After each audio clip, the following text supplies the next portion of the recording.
എല്ലാ കൂട്ടുകാർക്കും ശുഭരാത്രി നേർന്നുകൊണ്ട് നമുക്ക് ആദർശിന്റെ നയനയുടെയും നാളത്തെ നല്ലൊരു പ്രൊമോ വിശേഷം കേട്ടാലോ.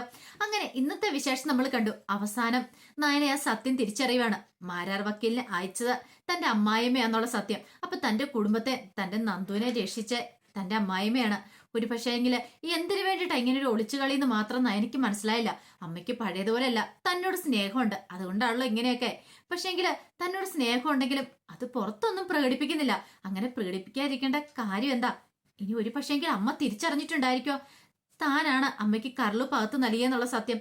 അതറിഞ്ഞിട്ടാണോ തന്നോട് ഈ സ്നേഹം കാണിക്കുന്നത്? അല്ലെങ്കിൽ കുറച്ചു നാളായിട്ട് കരുതുന്നുണ്ട് അമ്മയ്ക്ക് എന്തോ ഒരു മനമാറ്റം ഉണ്ടായിട്ടുണ്ടല്ലോ എന്ന്. തന്നെ കൊണ്ട് ഒരു ജോലിയൊന്നും എടുപ്പിക്കുന്നില്ല, അടുക്കളയിലെ പരിസരത്തേക്ക് പോലും കയറ്റുന്നില്ല. ചോദിച്ചു കഴിയുമ്പം അമ്മ ഓരോ മുട്ടായുക്ത ന്യായങ്ങളാ പറയണേ.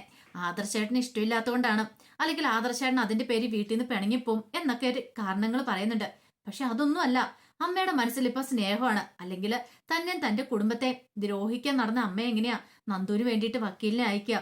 ഇത് അമ്മയോട് ചോദിച്ചിട്ടുണ്ടെങ്കിൽ അമ്മ ഈ കാര്യം ഒരിക്കലും സമ്മതിക്കാനും പോകുന്നില്ല. അങ്ങനെ നയന ഓട്ടോറിക്ഷ തന്നെ ഇരിക്കുകയാണ്. ഈ സമയത്ത് ഓട്ടോറിക്ഷക്കാരൻ ചോദിച്ചു, അല്ല ഇതെന്താ ഇവിടം വരെ വന്നാൽ മതിയെന്ന് ചോദിക്കുക. തൽക്കാലത്തേക്ക് ഇവിടെ മതി, ഞാൻ പറയാന്ന് പറയാണ്. അങ്ങനെ കുറച്ച് സമയം കൂടെ ദേവേനയും മാരാർ വക്കീലും കൂടെ സംസാരിച്ചിരിക്കുന്ന നയനെ കണ്ടു. പിന്നീട് ദേവേനി കാറി കയറിയും കൂടെ പോവാണ്. ഈ സമയത്ത് നയനയുടെ ഉള്ളിലേക്ക് പലവിധ സംശയങ്ങളും വന്നു. അമ്മ ഈ വക്കീലിനെ കാണാൻ തന്നെ ആയിരിക്കണം വന്നിരിക്കുന്നത് എന്ന് കരുതുകയാണ്. പിന്നീട് നയന നേരെ പോകുന്ന കമ്പനിയിലേക്ക് ചെല്ലുവാണ്. ആ സമയം ആദർശ് കാത്തിരിക്കുവായിരുന്നു നയനയ്ക്ക് വേണ്ടിയിട്ട്. പിന്നീട് നയനെ കണ്ടെന്നും പറഞ്ഞു, സന്തോഷയുടെ കാര്യമുള്ള നടന്നിരിക്കണേന്ന് പറയാണ്. അതെ ആദർശേട്ടാ, ഞാൻ പോലും കരുതിയിരുന്നില്ല ആദർശേട്ടനും കൂടെ വരേണ്ടതായിരുന്നു. എന്തൊരു പ്രകടനമാണെന്നറിയാവോ നന്ദുവിന്റെ അവിടെ നടന്നത്. ശരിക്കും പറഞ്ഞ് ഞാനൊക്കെ ഞെട്ടിപ്പോയെന്ന് പറയണേ. എന്തിനേറെ പറയുന്നു, അവിടെയുള്ള വക്കീലന്മാര് പോലും ആ പ്രകടനം കണ്ട് നോക്കിയിരിക്കുമായിരുന്നു. അവർക്കൊക്കെ അത്ഭുതമായിരുന്നു. കാരണം നിയമം പഠിക്കാത്തൊരു പെൺകുട്ടി ഇത്ര വിദഗ്ധമായിട്ട് വന്ന് വാദിക്കാന്ന് പറഞ്ഞിട്ടുണ്ടെങ്കിൽ അത് ഒരിക്കലും നടക്കുന്ന കാര്യമില്ല. പക്ഷേങ്കിൽ അവൾക്ക് നല്ല ആത്മവിശ്വാസം ഉണ്ടായിരുന്നു. അവൾ നല്ല ബോൾഡായിട്ടൊരു പെൺകുട്ടിയല്ലേ ആദർശേട്ടാ. അതുകൊണ്ട് കുറ്റം ചെയ്യാത്തതുകൊണ്ട് അവൾക്ക് തല കുനിക്കേണ്ടി വന്നില്ല. ആ സമയം അനാമികയുടെ അച്ഛന്റെ മുഖം ഒന്ന് കാണേണ്ടതായിരുന്നു. അയാൾ ആകെപ്പാടെ തേഞ്ഞൊട്ടിപ്പോയെന്ന് പറയണം. കിട്ടും, എപ്പോഴെങ്കിലും കൈ കിട്ടും, അപ്പൊ കൊടുക്കുമെന്ന് പറയണേ. ഇത് കേട്ടതും നയന പറഞ്ഞു, നന്ദു അടങ്ങിയിരിക്കുമെന്ന് എനിക്ക് തോന്നുന്നില്ല ആദർശേട്ടാ. അല്ലെങ്കിൽ തന്നെ അവൾക്ക് നല്ല കട്ടക്കലിപ്പാന്ന് പറയണം. അവളുടെ ഏറ്റവും വലിയ ആഗ്രഹ ഒരു യൂണിഫോം ഇടാന്നുള്ളത്. അപ്പൊ ആ യൂണിഫോം ഇടാനായിട്ട് കിട്ടിയ അവസരം അത് ഇല്ലാതാക്കാൻ ശ്രമിച്ചിട്ടുണ്ടെങ്കിൽ എത്ര വലിയ കൊമ്പന്മാരാണെങ്കിലും നന്ദു വെറുതെ വിടത്തില്ല എന്ന് പറയണം. ആദർശ് പറഞ്ഞു, കിട്ടാനുള്ള അവർക്ക് കിട്ടുക തന്നെ ചെയ്യണം. എന്നാലും മനുഷ്യന്മാർക്ക് ഇത്ര ക്രൂരമാകാൻ പറ്റുമോ? ഈ അനാമികയുടെ ഒക്കെ സ്വഭാവം ഇങ്ങനെയാണെങ്കിൽ അവളായിരിക്കും വീട്ടിൽ പല ക്രൂരകൃത്യങ്ങളും ചെയ്തിട്ടുണ്ടായിരിക്കും അല്ലേന്ന് ചോദിക്കണം. നയന പറഞ്ഞു, അതിൽ പിന്നെ സംശയം ഉണ്ടോ ആദർശേട്ടാ? അവൾക്കോ ഇങ്ങനെയൊക്കെ ചെയ്യാനായിട്ട് പറ്റുള്ളൂ എന്ന് പറയണം. പിന്നീട് ആദർശോട് നമുക്കൊന്ന് ആഘോഷിക്കണ്ടേന്ന് ചോദിക്കാം. പിന്നെ ആഘോഷിക്കണ്ടേന്നോ?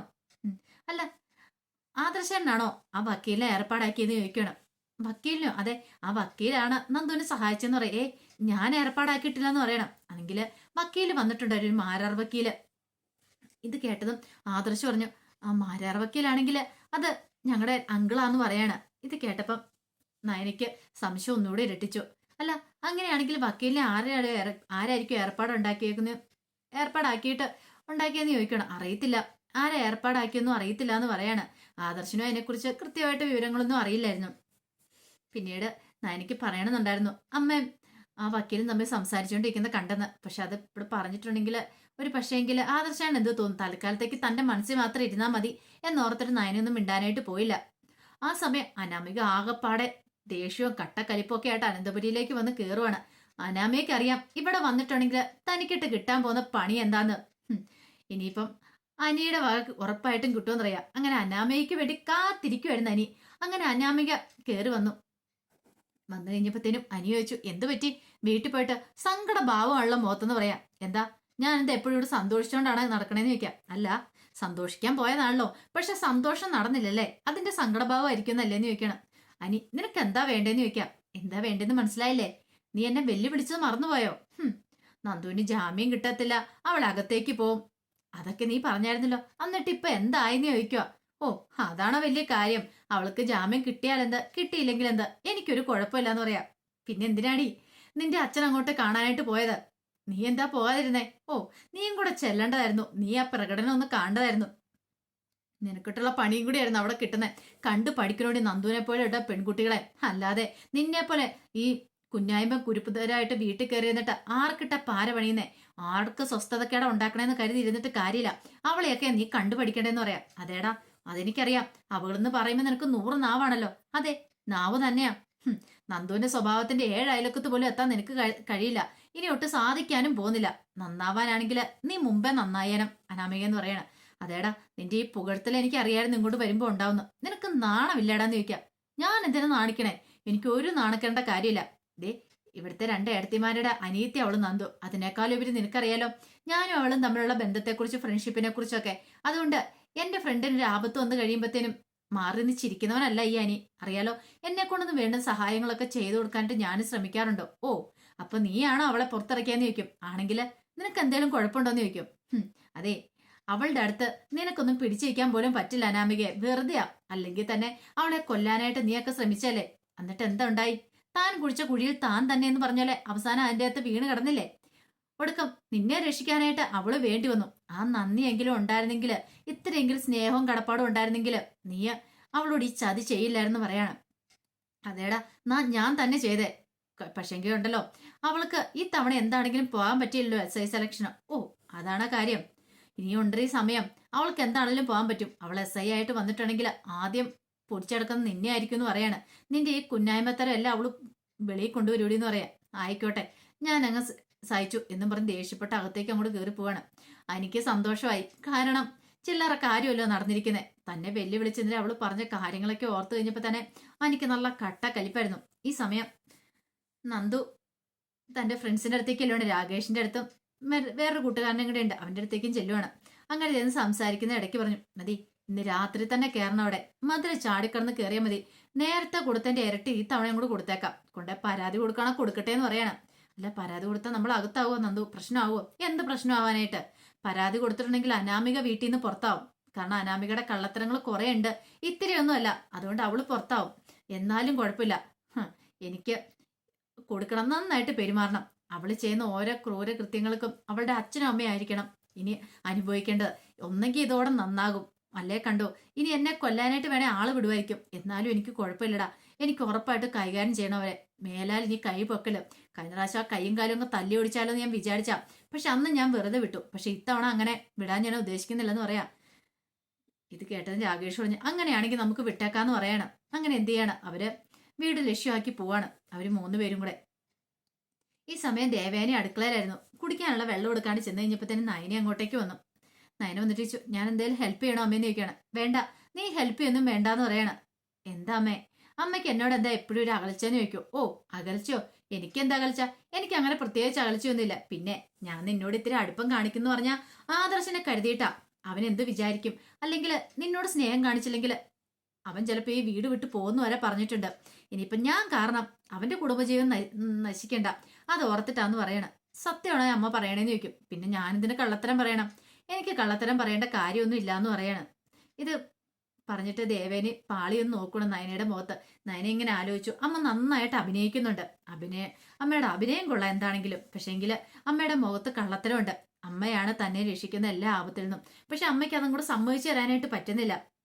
പിന്നീട് നയന ഒന്ന് എറിഞ്ഞു നോക്കുകയാണ്. നയന പറഞ്ഞു, അതെ, നന്ദുവിന് വേണ്ടിയിട്ട് ഹാജരായത് ഒരു മാരാർ വക്കീല. അമ്മയ്ക്ക് വക്കീലിനെ അറിയോന്ന് ചോദിക്കാം. അത് പിന്നെ ഞാൻ എങ്ങനെ അറിയാതിരിക്കും? എൻ്റെ ഒരു അങ്കിളാ അദ്ദേഹം എന്ന് പറയണം.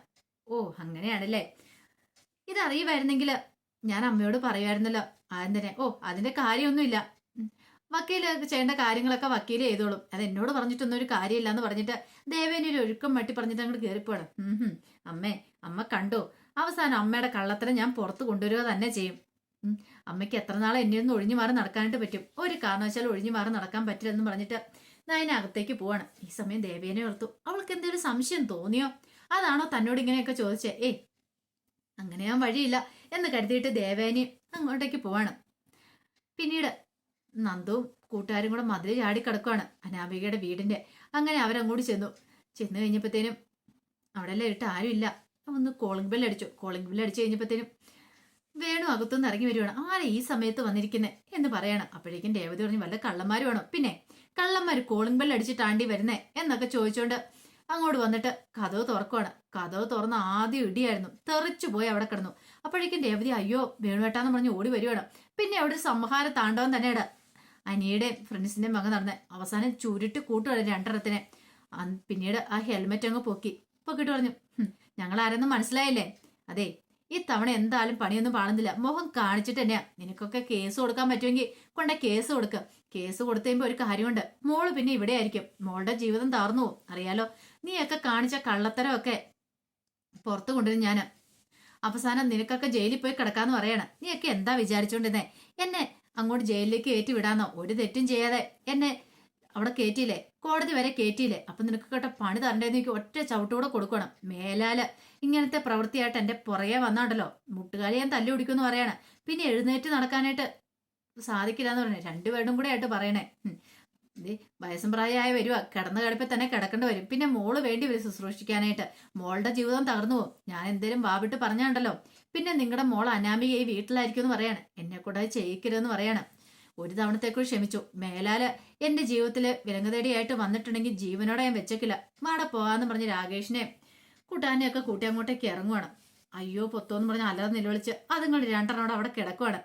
മനസ്സിലായി, നന്ദുവിനോട് കളിച്ചാൽ ഇനിയും കളി കിട്ടുമെന്ന്. അപ്പം മുമ്പ് ഇവള് തന്നെയാ വന്നത്, ഇവളും കൂട്ടുകാരും വന്നേന്നുള്ള കാര്യം അങ്ങനെ വ്യക്തമാകുവാണ് രേവതിക്കും വേണുവിനും. അപ്പൊ അതിന്റെ വിശേഷങ്ങളൊക്കെയാണ് നമ്മൾ നാളെ കാണാൻ പോകുന്നത്. ആ വിശേഷങ്ങൾക്കായി നമുക്ക് എല്ലാവർക്കും കാത്തിരിക്കാട്ടോ. ഒരിക്കൽ കൂടി എല്ലാവർക്കും നല്ലൊരു രാത്രി ആശംസിച്ചു നിർത്തുന്നു. നന്ദി.